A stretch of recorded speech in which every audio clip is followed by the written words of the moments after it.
నేతలు స్థానికులు దిగ్భ్రాంతి వ్యక్తం చేస్తూ ఉన్నారు.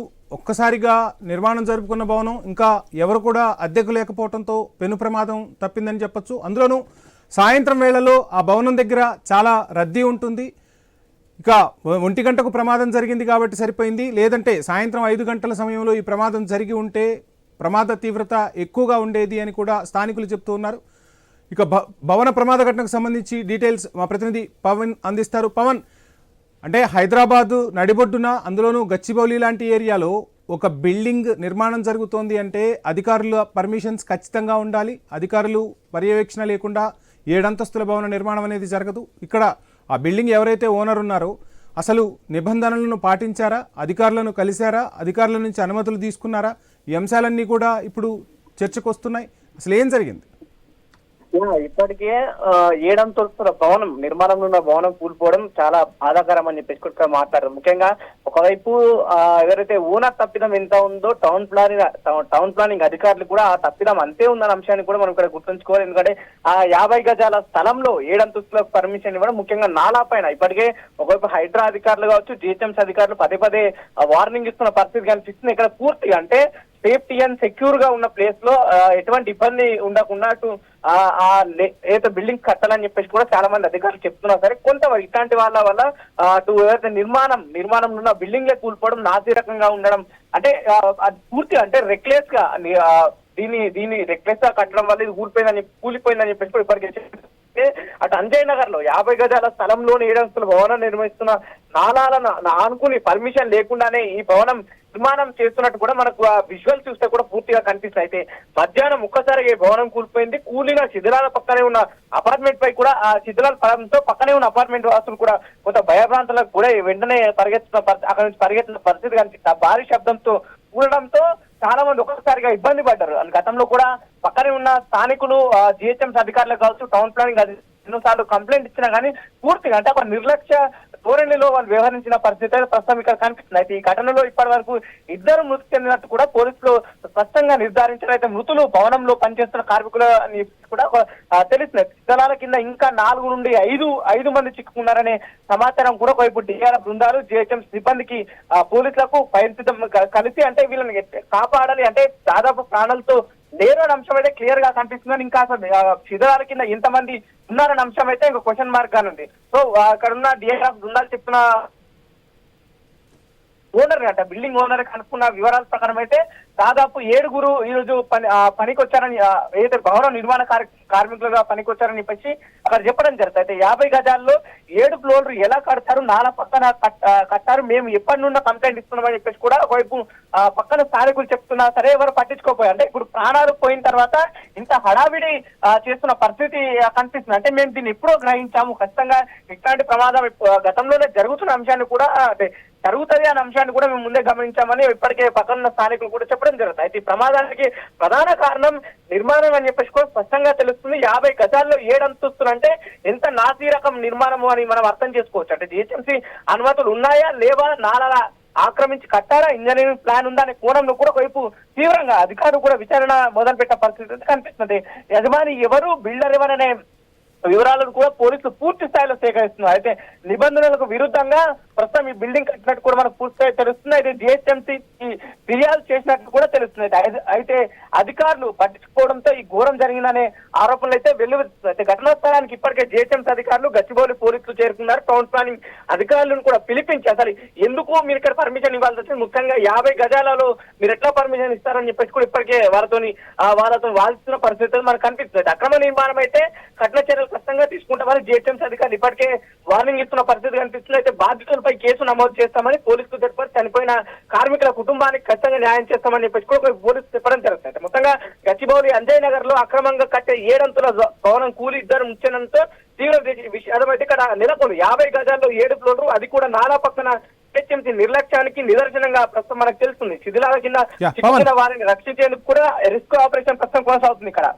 పవన్, మీరు చెప్తున్నట్టుగా అంత బిల్డింగ్ నిర్మాణం జరుగుతూ ఉంటే ఎక్కడో మారుమూల ప్రాంతంలో అంటే అనుకోవచ్చు, అందులోనూ గచ్చిబౌలి లాంటి ప్రాంతం, అక్కడ నిత్యం చాలామంది తిరుగుతూ ఉంటారు, పక్కన అపార్ట్మెంట్స్ కూడా మనం చూస్తూ ఉన్నాం. సో ఆల్రెడీ జీహెచ్ఎంసీకి ఫిర్యాదు చేశామని స్థానికులు చెప్తున్నా జీహెచ్ఎంసీ అధికారులు ఆ ఫిర్యాదును స్వీకరించిన తర్వాత ఖచ్చితంగా యాక్షన్ తీసుకోవాల్సి ఉంటుంది, ఆ బిల్డింగ్ను పరిశీలించాల్సి ఉంటుంది అక్కడికి వచ్చి. అదేవిధంగా అనేక పర్మిషన్లు ఉంటాయి. ఒక బిల్డింగ్ కట్టాలి అంటే రకరకాల పర్మిషన్లు తీసుకోవాల్సి ఉంటుంది. మున్సిపల్ వాళ్ళ నుంచి పర్మిషన్ తీసుకోవాలి, ప్లానింగ్కి సంబంధించి పర్మిషన్ తీసుకోవాలి, ఎలక్ట్రిసిటీ బోర్డు నుంచి పర్మిషన్ తీసుకోవాల్సి ఉంటుంది. ఈ పర్మిషన్లన్నీ రాకుండానే నిర్మాణాలు సాధ్యం కావు. వీళ్ళంతా కూడా అక్కడ వెళ్తారు, సైట్ విజిట్ చేస్తారు. ఆ సైట్ విజిట్ చేసిన తర్వాతే పర్మిషన్లు ఇస్తారు. అధికారుల లోపం కూడా స్పష్టంగా కనిపిస్తుంది అనుకోవచ్చా? ముఖ్యంగా అధికారుల లోపం వల్లనే ప్రస్తుతం ఇక్కడ ఇద్దరి ప్రాణాలు పోయాయని చెప్పేసి కూడా మనం మాట్లాడుకోవచ్చు. ఎందుకంటే హైదరాబాద్ లో ముఖ్యంగా కోర్ అర్బన్ లాంటి ఏరియాలలో ముందుగా బిల్డింగ్ నిర్మించాలంటే జిహెచ్ఎంసీ అధికారుల పర్మిషన్ కావచ్చు, ప్రస్తుతం ఇక్కడ హైదరాబాద్ మున్సిపల్ కార్పొరేషన్ అయింది, గతంలో జిహెచ్ఎంసీ పర్మిషన్ కావచ్చు, దానికంటే మరీ ముఖ్యంగా టౌన్ ప్లానింగ్ అధికారుల పర్మిషన్ ఉంటేనే మనం ఏ బిల్డింగ్ అయినా సరే ఇక్కడ నిర్మించుకోవచ్చు. సాధారణంగా కోర్ అర్బన్ లాంటి ఏరియాలో ఖచ్చితంగా ప్రతి పర్మిషన్ ఉండాల్సిందే, ఉంటేనే అక్కడ నిర్మాణాన్ని మొదలుపెట్టే అవకాశం ఉంటుంది. మరీ ముఖ్యంగా అంటే ఇక్కడ పూర్తిగా అంటే సాధారణ ఎవరైతే మేస్త్రులు వచ్చే కట్టే పరిస్థితి అయితే ఇక్కడ ఉండదు కాబట్టి సర్టిఫైడ్ ఇంజనీరింగ్ కంపెనీ కట్టే అవకాశం ఉంటుంది కాబట్టి వాళ్ళు ముందే తీసుకోరు. అంటే టౌన్ ప్లానింగ్ అధికారుల పర్మిషన్ ఉందా, ఇంకా సేఫ్టీ అధికారుల పర్మిషన్ ఉందా, జిహెచ్ఎంసీ అధికారుల పర్మిషన్ ఉంటే మేము బిల్డింగ్ నిర్మిస్తామని చెప్పి ఇక్కడ ముందే చెప్తారు. కానీ ఇక్కడ ఒకవైపు అధికారులు ఇందాక మీరు అన్నట్టు జిహెచ్ఎంసీ అధికారులు కావచ్చు, కొంతమంది టౌన్ ప్లానింగ్ అధికారులు డబ్బులు తీసుకొని పర్మిషన్ ఇచ్చినట్టు కూడా మనకు తెలుస్తుంది. అంటే ఆ 50 గజాలలో దాదాపు 7 అంతస్తులు కట్టమంటే ఖచ్చితంగా అవినీతికి ఎవరైతే అధికారులు పాల్పడడం, కొంత డబ్బుకు లొంగి ఇట్లాంటి బిల్డింగ్లు నిర్మించడం వలన అక్కడ ప్రాణాలు పోతున్న అంశం అయితే మనకు క్లియర్ గా తెలుస్తుంది. రీసెంట్ గా జరిగిన రైట్స్ కూడా చూసుకోవచ్చు. ఎవరైతే రేరా అధికారుల పైన కావచ్చు, టౌన్ ప్లానింగ్ అధికారుల పైన కావచ్చు, అటు రెవెన్యూ అధికారుల పైన ఎందుకు రైట్లు జరుగుతాయి, వాళ్ళ జీతాల కన్నా ఎక్కువ ఏ విధంగా సంపాదిస్తున్న అంశం తెరపైకి వచ్చినప్పుడు ఇట్లాంటి అక్రమ నిర్మాణాలకు వాళ్ళు తెరలేపినప్పుడు, అంటే అక్రమ నిర్మాణాలకు పర్మిషన్ ఇచ్చినప్పుడు సరిగ్గా అక్కడ సరైన స్థలం లేకుండా, సరైన ఆ ప్లేస్ లో నిర్మించకుండా, వాళ్ళకు అంటే ఏం చెక్ చేసుకోకుండా సైట్ విజిట్ చేయకుండా కూడా పర్మిషన్స్ ఇచ్చినప్పుడే ఇట్లాంటి భవనాలు కూలిపోవడం కావచ్చు, అట్లాంటి కొంతమంది చేసిన దుర్మార్గం కావాలి. అంటే కొంత డబ్బు పడి వాళ్ళు పర్మిషన్ ఇవ్వడం వల్ల చాలా మంది ప్రాణాలు పోతున్న పరిస్థితి ప్రస్తుతం తెలుస్తుంది. గచ్చిబౌలి అంజయనగర్ లో కూడా 7 అంతస్తుల భవనం విషయంలో కూడా ప్రస్తుతం ఇదే జరిగింది. ఇక్కడ యజమాని అత్యాశ ఒకటి కారణం అవుతుంది. ఎందుకంటే ఆ బిల్డింగ్లన్నీ కూడా అద్దె కోసం ఆయన నిర్మిస్తున్నట్టుగా తెలుస్తుంది.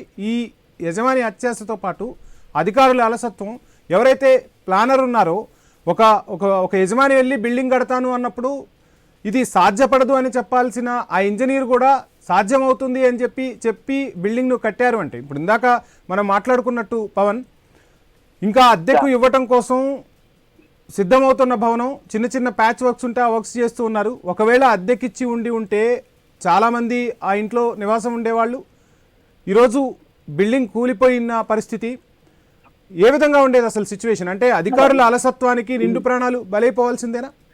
నిజంగా మీరు అన్నట్టు అధికారుల అలా డబ్బు ఆశకు కొంతమంది తొందరపడి, అటు యజమాని ఆశకు కావచ్చు, లేకపోతే అధికారులు ఎంతో కొన్ని డబ్బులు వస్తున్నాయి మా జీతానికి ఇది అంటే ఎక్కువ ఆశించి డబ్బులు తీసుకొని అడ్డగోలుగా పర్మిషన్స్ ఇస్తే ఆశపడి ప్రస్తుతం 3 ప్రాణాలు బలిగొండడం జరిగింది. ఇందాక మీరు అన్నట్టు గచ్చిబౌలి ఏరియాలలో చాలా వరకు ఐటీ కంపెనీలు ఉంటాయి, రెగ్యులర్ గా జాబ్ చేసే వాళ్ళు ఉంటారు, ఇతర రాష్ట్రాల నుంచి వచ్చి ఇతర జిల్లాల నుంచి వచ్చి హాస్టల్ పరంగానో లేకపోతే అక్కడ పేన్ సేల్ అంటే అక్కడ డబ్బులు ఇచ్చి ఉండే వాళ్ళు కూడా చాలా మంది ఉంటారు. ఒకవేళ అదే జరిగి ఉంటే ఇప్పుడు నిర్మాణంలో ఉన్నప్పుడు కార్మికులు ఏ విధంగా అయితే 3 మృతి చెందారు, ఒకవేళ ఆ నిర్మాణం పూర్తయ్యి అక్కడ రెంట్ వచ్చిన వాళ్ళు కావచ్చు, ఒకవేళ హాస్టల్ లాగా ఉండి ఎన్నో ప్రాణాలు భయపోయే పరిస్థితి అయితే కనిపిస్తుంది. కానీ దీన్ని బట్టి ఖచ్చితంగా మనం ఒకటి మాత్రం అర్థం చేసుకోవచ్చు, ఇక్కడ ఇంజనీర్స్ కావచ్చు, అటు టౌన్ ప్లానింగ్ అధికారులు కావచ్చు, జిహెచ్ అధికారులు కావచ్చు, ముఖ్యంగా వీళ్ళందరికంటే ముఖ్యంగా ఎవరైతే యజమాని బిల్డింగ్ నిర్మిస్తున్న యజమానిది పూర్తి స్థాయిలో తప్పుంది. ఎందుకంటే ఎవరికి అంటే ఇక్కడ ఏం చూసినా సరే ఓవరాల్ గా డబ్బు చుట్టే తిరిగారు. కానీ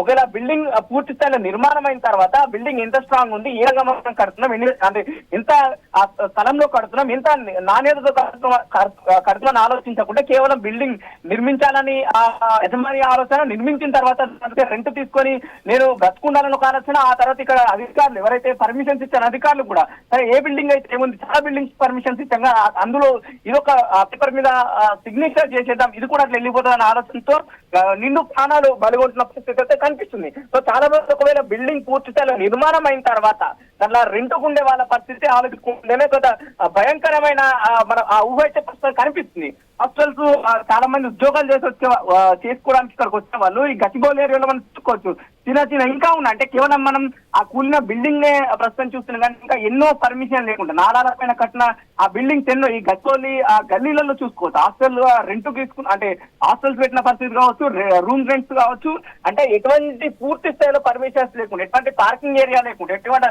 ఫైర్ ఎగ్జిట్స్ లేకుండా, ఎటువంటి సేఫ్టీ అండ్ సెక్యూర్ ప్లేసెస్ లేకుండా కట్టడం వల్ల ఇట్లాంటి ప్రమాదాలు అయితే ఖచ్చితంగా జరుగుతున్నాయి. చాలా సార్లు అధికారులు హెచ్చరించడం జరిగింది, ముఖ్యంగా ప్రభుత్వం కూడా హెచ్చరిస్తుంది. హైడ్రా లాంటి ఆ సంస్థలను తీసుకొచ్చినా సరే ఇంకా అది కాదు, అంటే ఎక్కడ కూడా ఒక బాధ్యతారహితంగా, అంటే ప్రభుత్వ ఉద్యోగి బాధ్యతారహితంగా వ్యవహరిస్తున్న తీరైతే ఈ కుప్పకున్న బిల్డింగ్ చూస్తే మనకు ఎగ్జాక్ట్ కనిపిస్తుందా. రైట్. ఇక ఈ మధ్యనే జీవో కూడా సవరణ చేశారు. మార్చిలో 2026 మార్చిలో బిల్డింగులకు సంబంధించి కొన్ని సవరణలు కూడా చేశారు. ఈ సవరణలకు కూడా పూర్తి తిలోదకాలు ఇచ్చి, అంటే కొత్త జీవోలో ఏ విధంగా బిల్డింగులు నిర్మించాలి, ఎన్ని అంతస్తుల వరకు, ఎక్కడ ఏ ప్లేస్లో నిర్మించాలి, ఎటువంటి అనుమతులు తీసుకోవాలి, ఈ అన్నిటినీ కూడా ఒక కొత్త జీవో తీసుకొచ్చింది ప్రభుత్వం 2026 మార్చిలో. ఆ జీవోకి సంబంధించిన నిబంధనలకు కూడా పూర్తిగా తూట్లు పొడిచారు. ఈ బిల్డింగ్ కన్స్ట్రక్టర్ ఎవరైతే ఉన్నారో సాజిద్, అతని కోసం పోలీసులు ముమ్మరంగా గాలిస్తున్నారు. 50 గజాల స్థలంలో ఇంత బిల్డింగ్ కడుతున్నారంటే ఒక రకంగా పవన్ దాన్ని ఒక పేకమేడలా నిర్మించారని మనం మాట్లాడుకోవాల్సి ఉంటుంది. ఆ పేకమేడ ఒక్కసారిగా కుప్పకూలిపోయింది. అంటే కన్స్ట్రక్షన్ లోపం అయి ఉండొచ్చు, అంటే నాణ్యతా లోపాలు పక్కన పెడితే పక్కనే నాలా ఉంది. ఓవైపు హైడ్రా చర్యలు చేపడుతున్నా ఎటువంటి భయం లేకుండా నాలా పక్కనే మరలా ఇటువంటి బిల్డింగ్ నిర్మించారంటే అసలు ఓవైపు ప్రభుత్వం చర్యలు తీసుకుంటున్నా వీరిలో భయం లేదనే భావించాలా? మీరు అన్నట్టు నిజంగానే భయం లేదని చెప్పేసి మనం భావించవచ్చు. ఎందుకంటే ఒకవేళ బాధ్యత గానీ భయం గానీ ఉంటే ప్రాణాలపైన ఇతరుల ప్రాణాలపైన విలువ గానీ కనిపిస్తుంటే ఖచ్చితంగా ఏదైతే ప్లానింగ్ ప్రభుత్వం ఇచ్చిన ఆ ప్లానింగ్ అయితే పూర్తిగా పాటించేవాళ్ళు. ఇక్కడ అధికారులు అని చెప్పుకోవచ్చు, ముఖ్యంగా ఓనర్ అని చెప్పేసి కూడా మనం మాట్లాడుకోవచ్చు. ఇందాక మీరు అన్నట్టు జీవో నంబర్ 16 జనవరి 16 2026 మార్చి 22న ఈ కొత్త సవరణలు చేయడం జరిగింది. ముఖ్యంగా హైరేజ్ భవనాలు ఎవరైతే కడుతున్నారు, 10 అంతస్తులు దాటి భవనం కట్టాలంటే ఖచ్చితంగా టీడీఆర్ కట్టాలి. అంటే 11వ అంతస్తు పై నుంచి మొత్తం ఉన్న ఏరియాలో 10% టీడీఆర్ రూపంలో చెల్లించాలి. కొత్తగా అంతస్తులకు అనుమతులు కావాలంటే మీ ప్లాట్ ఒకవేళ 2,000 చదరపు మీటర్ల కంటే ఎక్కువ ఉంటే టీడీఆర్ ద్వారా ఖచ్చితంగా కట్టాల్సిన 40 ఫీట్ల రోడ్ ఒకవైపు ఉండాలి, 3 ఫ్లోర్ 60 ఫీట్ల రోడ్ ఉంటే 4 ఫ్లోర్లు ఉండొచ్చు, 80 ఫీట్ల రోడ్ ఉంటే 5 ఫ్లోర్లు ఉండొచ్చు.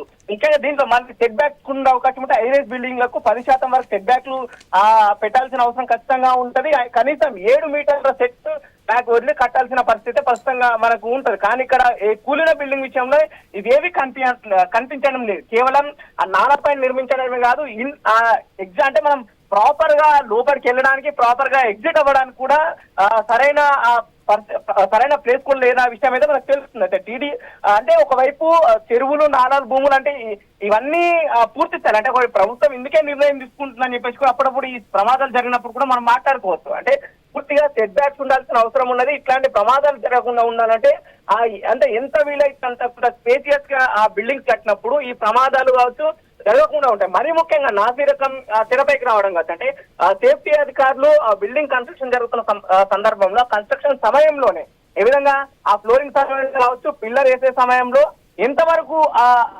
సేఫ్టీ సెక్యూర్ మెటీరియల్ వాడుతుంది, ఎంతవరకు అయితే దానికి ఉన్న మెటీరియల్స్ వాడుతున్న అంశాన్ని కూడా ముందే పసిగట్టి ఒకవేళ నాసిరకంగా ఉంటే అప్పుడే పూర్తిగా వాళ్ళకి ఇచ్చిన ఎవరైతే పర్మిషన్స్ అన్ని రిజెక్ట్ చేయాల్సిన అవసరం అయితే ఖచ్చితంగా ఉంది. సో అక్కడి నుంచి మొదలైన పరిస్థితి వాళ్ళ అంటే ఇక్కడ పూర్తిగా అధికారులతో పాటు ఇక్కడ యజమాని కూడా అంతే తప్పు ఉంది. యజమాని డబ్బుల కోసం ఆశపడడం, అంటే ఫ్యూచర్ లో ఖచ్చితంగా ఇక్కడ రెంట్కి ఇచ్చి డబ్బు సంపాదించుకున్న కాశతో అధికారులకు డబ్బాసు చూపించి పర్మిషన్ తీసుకోవడం కాదు, అధికారులు కూడా అదే విధంగా ఆలోచించారు. అంటే డబ్బు కోసం ఖచ్చితంగా అంటే వందలాది పర్మిషన్స్ ఇచ్చాం కదా, దీంట్లో కూడా ఒక పర్మిషన్ ఇవ్వచ్చని ఆలోచనతో కొంతమంది అధికారులు ఇట్లాంటి నిర్ణయాలు తీసుకోవడం వల్ల ఇన్ని ప్రాణాలు పోతున్న పరిస్థితి అయితే కనిపిస్తుంది. అపార్ట్మెంట్లు లేదంటే హైరైజ్డ్ బిల్డింగ్స్ కడుతున్నప్పుడు ఏదైనా ఫైర్ యాక్సిడెంట్స్ జరిగినా ఆ బిల్డింగ్ చుట్టూ కూడా ఫైర్ ఇంజన్లు తిరిగేలా కాస్త ప్లేస్ వదలాలి అనే నిబంధనలు ఉన్నాయి. ఇక్కడ అసలు ఆ ప్లేసు అంటే వాళ్ళు నిర్మాణం చేపట్టిన ప్లేస్ ఎంత ఉందో కూడా మనం చూసాం. 7 అంతస్తుల భవనం అంటే అది ఖచ్చితంగా ప్రమాదానికి నిలయమే. ఏ రోజైనా ఎప్పుడైనా అక్కడ ప్రమాదం జరిగే అవకాశం ఉంటుందనేది అక్కడ చూస్తున్న స్థానికులకు కూడా అర్థమవుతుంది. మరోవైపు అగ్ని ప్రమాదాలు పెద్ద ఎత్తున జరుగుతున్నప్పుడు ఈవెన్ ఫైర్ ఇంజన్స్ కూడా అక్కడికి వెళ్ళలేని సిచ్యువేషన్స్ మనం చాలాసార్లు చూసాం. అంటే నిబంధనలకు ఇటు అధికారులు అటు బిల్డింగ్ల యజమానులు పూర్తిగా తూట్లు పొడుస్తున్నారు. ఈ నిబంధనలు అనేవి కేవలం పేపర్లకే పరిమితం అవుతున్నాయి తప్ప ఆ పేపర్లను ఏవైతే నిబంధనలు ఉన్నాయో పాటించే వాళ్ళు లేరు అనేది ఈ ఒక్క బిల్డింగ్లోనే కాదు, హైదరాబాద్లోని చాలా బిల్డింగుల్లోనూ స్పష్టంగా కనిపిస్తుంది. ఎటువంటి యాక్షన్స్ ఇక ప్రభుత్వం తీసుకోబోతుంది అనుకోవచ్చు?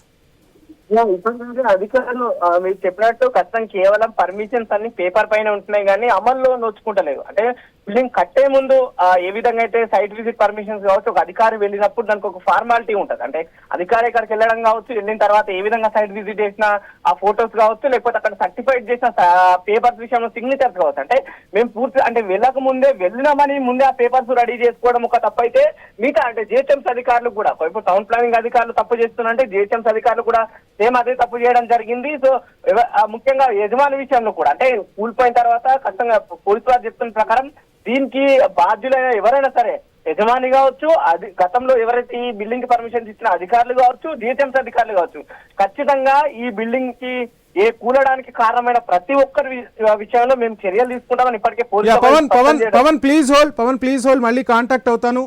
అంజయ్ నగర్ లో అక్రమ నిర్మాణాలకు సంబంధించి హైడ్రా కమిషనర్ రంగనాథ్ స్పందించారు. ఐ న్యూస్ స్క్రీన్ పై మనం ఫ్లాష్ న్యూస్ చూస్తున్నాం.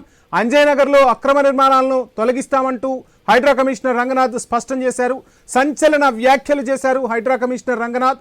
అంజయ్ నగర్ లో ఎక్కడ అక్రమ నిర్మాణాలున్నా వాటన్నింటిపై దృష్టి సారించబోతుంది హైడ్రా. ప్రతి నిర్మాణాన్ని కూడా తొలగించబోతున్నామని చెప్పి ఆయన అక్కడ విజిట్ చేశారు. విజిట్ చేసిన తర్వాత రంగనాథ్ ఈ విషయాలు చెప్పారు. ఇక ఏవైతే శిథిలాల భవనాలు ఉన్నాయో లేదంటే పర్మిషన్లు లేని భవనాలు ఉన్నాయో, నాలాలను ఆక్రమించి కట్టారో అక్కడ హైడ్రా ఉక్కుపాదం మోపబోతుందంటూ కూడా హైడ్రా కమిషనర్ రంగనాథ్ సంచలన వ్యాఖ్యలు చేశారు. ఆ విధంగా చర్యలు తీసుకోబోతున్నామంటూ కూడా స్టేట్మెంట్ ఇచ్చారు. సో ఎలా చూడాలంటే హైడ్రా వైపు ఇటువంటి కబ్జాదారుల భరతం పడుతున్న కొన్ని విమర్శలను ఎదుర్కొంటోంది. కానీ ప్రజల నుంచి కూడా వినిపిస్తున్న స్పందన ఏంటి అంటే ఇటువంటి వారిపై ఖచ్చితమైన చర్యలు తీసుకోవాలి. కొన్ని చోట్ల పేదల నివాసాలకు సంబంధించి కాస్త అబ్జెక్షన్స్ వచ్చినా ఇటువంటి నిర్ణయాలలో ప్రజలు కూడా ఖచ్చితంగా హైడ్రాకు మద్దతు తెలిపే సందర్భం ఉంటుంది. హైడ్రా కమిషనర్ రంగనాథ్ తీసుకోబోయే చర్యలను ఏ విధంగా చూడొచ్చుంటాం? హైడ్రా ఇప్పటికే ఒకవైపు చూసుకోవాలి. హైడ్రా విషయంలో మనం రెండు అంశాలు చూసుకోవచ్చు. ఎవరైతే పేద ప్రజలు ఇండ్లు కూల్చినప్పుడే హైడ్రా పైన వ్యతిరేకత ఏర్పడింది. కానీ ఎక్కడైతే ఇట్లాంటి బిల్డింగ్ల విషయంలో అంటే ముందే పసిగట్టి ఈ బిల్డింగ్లని పూర్తి స్థాయిలో కొలాబ్ చేస్తే ప్రజల నుంచి కూడా ఆదరణ పెరిగే అవకాశం ఉంటుంది. సో ఇప్పుడు ఏదైతే అంజయ్ నగర్ లో హైడ్రా కమిషనర్ రంగనాథ్ గారు విజిట్ చేసిన తర్వాత ఖచ్చితంగా ఒక ఆలోచన తీసుకునే అవకాశం అవుతుంది. ఈ గచ్చిబౌలి ఏరియాలలో ముఖ్యంగా ఇంకా రద్దీగా ఉండే ఏరియాలలో మాత్రం అంటే ఇంకెన్ని అక్రమంగా కట్టిన బిల్డింగ్స్ ఉన్నాయి, ఒకవేళ సెట్ బ్యాక్ లేని బిల్డింగ్స్ ఎన్ని ఉన్నాయి, ఎన్ని అటు నాసిరకంగా ఉన్న బిల్డింగ్స్ ఎన్ని ఉన్నాయని చెప్పేసి ముందే కనిపెట్టి ఆ పూర్తి స్థాయిలో వాటిని ముందే వాళ్ళు ఆ కొలాబ్ చేస్తే బాగుంటాయని అంశాన్ని కూడా ఇప్పటికే ప్రజల నుంచి వెలువెత్తుతున్న పరిస్థితి కనిపిస్తుంది. సార్ నిజంగా మీరు అన్నట్టు పేద ప్రజల ఇండ్ల విషయంలో హైడ్రా సరే చాలా మంది ఆహ్వానిస్తున్నారు, కానీ పేద ప్రజల ఇండ్ల విషయంలో ముట్టినప్పుడు మాత్రం ఖచ్చితంగా హైడ్రా వ్యతిరేకత ఎదుర్కొంటుంది, విమర్శలు ఎదుర్కొంటుంది. కానీ ఎవరైతే ఇట్లాంటి అక్రమ నిర్మాణాలు కట్టినప్పుడు కావచ్చు, అక్రమ నిర్మాణాలకు పర్మిషన్ తీసుకొచ్చుకున్నప్పుడు కావచ్చు, నాసి రకమైన నిర్మాణం చేపట్టినప్పుడు హైడ్రా లాంటి వాళ్ళు వీళ్ళపైన ఉక్కుపాదం మోపితే ఇంకా బాగుంటుంది. హైడ్రానికి ఖచ్చితంగా మంచి పేరు వస్తున్న అంశాలు కూడా ప్రజల నుంచి ప్రజలు వెళ్ళిపెడుతున్నాయి. ఇప్పటికే హైడ్రా రంగనాథ్ మాట్లాడినట్టు కూడా సో మేము అంటే తను గుర్తు చేస్తూ వచ్చు. నిజంగా హైడ్రాని చాలా మంది విమర్శించే వాళ్ళు ఉన్నారు. సో ఇట్లాంటి సంఘటనలు జరగకుండా ఉండాలనే హైడ్రా ఎవరికి అంటే ఎన్ని కేసులు అయినా సరే కొంత ముందుకు బలంగా వెళ్ళిపోతుంది. కొన్ని పొలిటికల్ ప్రెజర్స్ ఉన్నా సరే ఆ పట్టించుకోకుండా ముందుకు వెళ్తుంది. అంటే ఫ్యూచర్ లో ఎటువంటి ప్రాణ నష్టం జరగకుండా ఉండాలంటే ఏ విధంగా అంజయ్ నగర్ లో కూలిపోయిన బిల్డింగ్లు మళ్ళీ అంటే ఇట్లాంటి ప్రాణ నష్టం పోకుండా ఉండాలి, ప్రాణ నష్టం కాకుండా ఉండాలంటే ఖచ్చితంగా మేము కొన్ని నిర్ణయాలు తీసుకోవాల్సి వస్తుంది.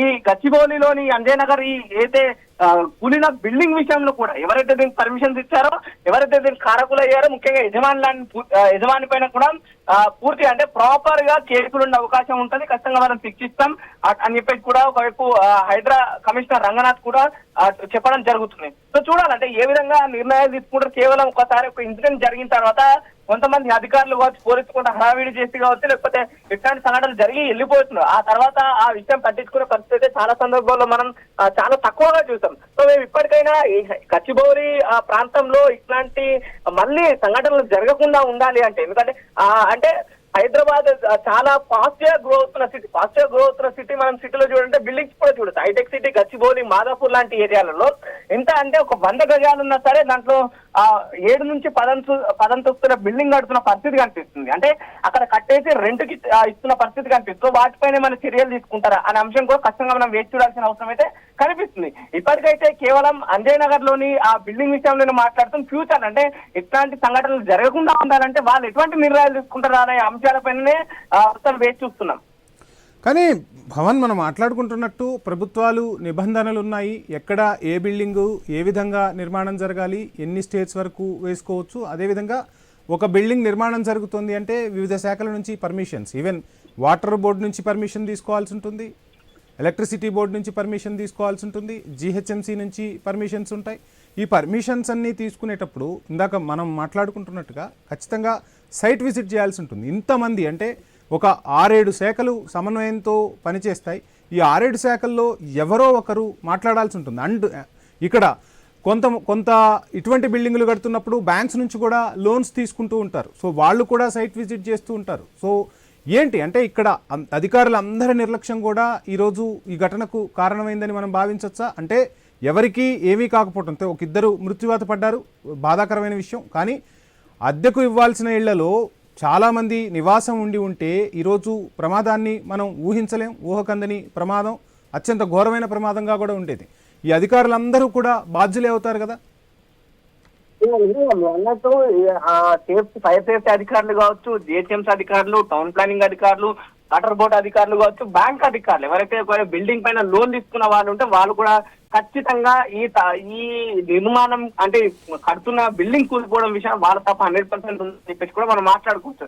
అంటే ఈ పూర్తిగా వ్యవస్థదే తప్పు కనిపిస్తుంది అనే విషయం అయితే పూర్తిగా మనకు కనిపిస్తుంది. ఎవరైనా సరే డబ్బు విషయంలో అంటే డబ్బులకు ఆశపడి ఇట్లాంటి పర్మిషన్స్ ఇస్తున్న పరిస్థితి కనిపిస్తుంది. కానీ ఒక ప్రాణానికి అంటే మనిషి ప్రాణానికి విలువ లేకుండా పోతుందనే విషయం కూడా ఈ ఇన్సిడెంట్ చూస్తే మనకు తెలుస్తుంది. అంటే మీరు ఇందాక అన్నట్టు కేవలం మీది ఒక్కరి తప్పు కాదు, ఇది ఒక యజమాని తప్పు లేకపోతే ఇంకో టౌన్ ప్లానింగ్ అధికారి తప్పు కాదు. ఎవరే అంటే ఒక మిగతా ఈ కొన్ని డిపార్ట్మెంట్లలో అట్లీస్ట్ ఒకరు కూడా మాట్లాడకపోవడం అంటే పూర్తి వ్యవస్థ తప్పు. సరే పలానా టౌన్ ప్లానింగ్ అధికారి ఇచ్చాడు కదా, దానికి నేనేం చేస్తాను, నేను కూడా పర్మిషన్ ఇచ్చేద్దామని వాటర్ బోర్డు అధికారులు కావచ్చు, ఫైర్ సేఫ్టీ అధికారులు పర్మిషన్ ఇచ్చారని బ్యాంక్ అధికారులు కావచ్చు. అంటే ఒకరిని బూచిగా చూపెట్టి మరొకరు కూడా ముందుకు సాగుతున్న పరిస్థితి ఈ విషయంలో మనకు క్లియర్ కట్ గా కనిపిస్తుంది. అంటే మొత్తానికి డబ్బుకే చాలా మంది అధికారులు ఆశపడి పర్మిషన్స్ ఇచ్చారు. కానీ నిజంగా బిల్డింగ్ నిర్మాణం అయిన తర్వాత ఒకవేళ దాంట్లో రెంట్కున్న వాళ్ళు ఉంటే వాళ్ళ పరిస్థితి ఏంటి? మరీ ముఖ్యంగా చాలా మంది పీజీ హాస్టల్ ఎంచుకునే వాళ్ళు ఉంటారు. పీజీ హాస్టల్ ఇస్తే వాళ్ళ పరిస్థితి ఏంటి అనే అంశాన్ని కూడా ఆలోచించకుండా ఇట్లాంటి నిర్మాణాలకు పర్మిషన్ ఇవ్వడం అనేది పూర్తిగా అంటే మానవత్వాన్ని లేకుండా కేవలం డబ్బుకే ఆశపడి పర్మిషన్స్ ఇచ్చారని కూడా రైట్. పవన్ ఇంకొక అంశం కూడా మనం మాట్లాడుకోవాలి. మీరు పీజీ హాస్టల్స్ అన్నారు. ఆ గచ్చిబౌలిలో ఇప్పుడు ఈ అంజయ్ నగర్ ఏదైతే ఉందో ఆ అంజయ్ నగర్ సమీపంలోనే చాలా పీజీ హాస్టల్స్ ఉంటాయి. ఇక హైదరాబాద్లో పుట్టగొడుగుల్లా పీజీ హాస్టల్స్ వెలిసాయి. అక్కడ కూడా ఎటువంటి సేఫ్టీ నిబంధనలు ఉండవు. ఆ బిల్డింగులు కూడా పేకమేడల్లాగానే కనిపిస్తున్నాయి. వీటన్నింటిపైన కూడా ఇప్పుడు హైడ్రా కానీ ప్రభుత్వం కానీ దృష్టి సారించాల్సిన అవసరం కనిపిస్తోంది. ఆ విధంగా ప్రభుత్వం అడుగులు వేయబోతుందని అనుకోవచ్చా? ఖచ్చితంగా ఇప్పటికైతే హైడ్రా మాత్రం దృష్టి సారించింది అనుకోవచ్చు. ఇట్లాంటి నిర్ణయం అంటే ఇక్కడ ఒక సంఘటన జరిగింది అని ఇప్పటిగా ఎవరైతే హైడ్రా కమిషనర్ రంగారావు మాట్లాడడం జరిగింది. ఖచ్చితంగా మిగతా వాటిపై దృష్టి సారిస్తామని చెప్పేసి కూడా తనకు స్టేట్మెంట్ ఇవ్వడం జరిగింది. గతంలో నుంచి కూడా హైడ్రా విషయంలో ఇదే జరుగుతుంది. కానీ చాలా మంది వ్యతిరేకిస్తున్న అంశాన్ని కూడా వాళ్ళు తెలియజేయడం జరిగింది. సో చూడాలి ఏ విధంగా నిజంగా అంటే ఇన్సిడెంట్ జరిగినప్పుడు హడావిడి చేసిన వాళ్ళు ఆ తర్వాత మళ్ళీ ఈ విషయాన్ని కొనసాగిస్తారా, లేకపోతే సరే ఇన్సిడెంట్ అయిపోయింది మనకి ఎందుకు ఆ మీడియాలో 4 రోజులు వచ్చింది అయిపోయింది అనే అంశాన్ని మనం తెరపైకి తీసుకొస్తారా అనే విషయాలు కూడా మనం కాస్త వేసి చూడాలా. సో ఇప్పటికైతే హైడ్రా రంగనాథ్ లాంటి వాళ్ళు అయితే ఖచ్చితంగా మేము ఇట్లాంటి నిర్మాణాలకు వ్యతిరేకంగా ఉన్నాం. ఎవరైనా సరే నిర్మాణాలు ఇట్లాంటి నిర్మిస్తున్నప్పుడు పూర్తి స్థాయిలో ప్రాపర్ గా పర్మిషన్స్ తీసుకోవాలి. నిజంగా పర్మిషన్స్ కూడా అక్కడ కట్టే పరిస్థితి ఉంటేనే అధికారులు కూడా పర్మిషన్స్ ఇవ్వాలని చెప్పేసి కూడా వైపు హైడ్రా నుంచి సూచనలు వస్తున్నా కానీ పట్టించుకోకుండా ఇవ్వడం వల్ల ఇట్లాంటి ప్రాణ నష్టం జరుగుతుంది. సో చూద్దాం ఎట్లా ఉండబోతుంది. నిజంగానే ఫ్యూచర్ ఇట్లాంటి సంఘటనలు జరగకుండా ఉండాలంటే అధికారులు ఎటువంటి మళ్ళీ ఆ విషయాలు తెరపైకి తీసుకొస్తారనే విషయం కూడా కాస్త వేచి చూడాల్సిన అవసరం అయితే ఖచ్చితంగా కనిపిస్తుంది ఇక్కడ. రైట్ పవన్, చూద్దాం ఏ విధమైన చర్యలు తీసుకోబోతారో. హైడ్రా కమిషనర్ రంగనాథ్ అయితే సంచలన వ్యాఖ్యలు చేశారు. అంజయ్ నగర్లో అక్రమ నిర్మాణాలను తొలగించేందుకు హైడ్రా సిద్ధమవుతోంది. అక్రమ నిర్మాణాలు ఎక్కడున్నా వాటిపై ఉక్కుపాదం మోపుతామన్నారు హైడ్రా కమిషనర్. ఇక ఇప్పుడు జరిగిన ఘటనకు సంబంధించి కూడా హైడ్రా కమిషనర్ విచారణ వ్యక్తం చేశారు. ప్రస్తుతానికైతే అక్కడ రెస్క్యూ సిబ్బంది రెస్క్యూ ఆపరేషన్ కొనసాగిస్తున్నారు. ఇప్పటికీ 2 మృతదేహాలను అయితే బయటకు తీశారు. చూద్దాం ఏం జరగబోతుంది ఏంటి అనేది. షార్ట్ బ్రేక్ తీసుకుందాం. Stay tune.